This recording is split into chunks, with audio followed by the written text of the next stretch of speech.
મહાભારતના યુદ્ધ પહેલાં ભગવાન શ્રી કૃષ્ણ અર્જુન અને દુર્યોધનને બે ઓપ્શન આપે છે કે એક તરફ મારી નારાયણી સેના છે અને બીજી બાજુ હું છું જે આખા યુદ્ધ દરમિયાન શસ્ત્ર નહીં ઉપાડું. હવે પસંદગી તમારી છે.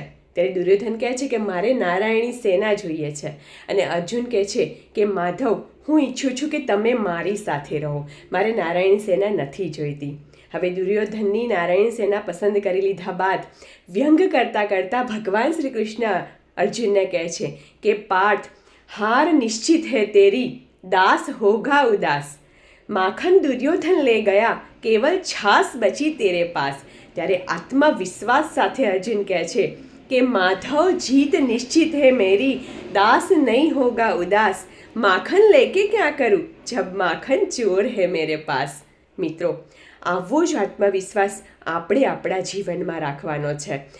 કહેવાય છે ને કે જૂઠ હોય ને તેની પાછળ લાખોની ભીડ હોય છે, પરંતુ જે સત્ય હોય ને તે એકલું હોય છે.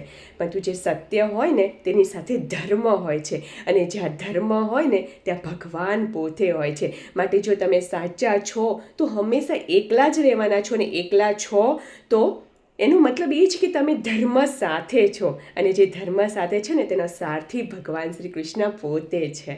રાધે રાધે.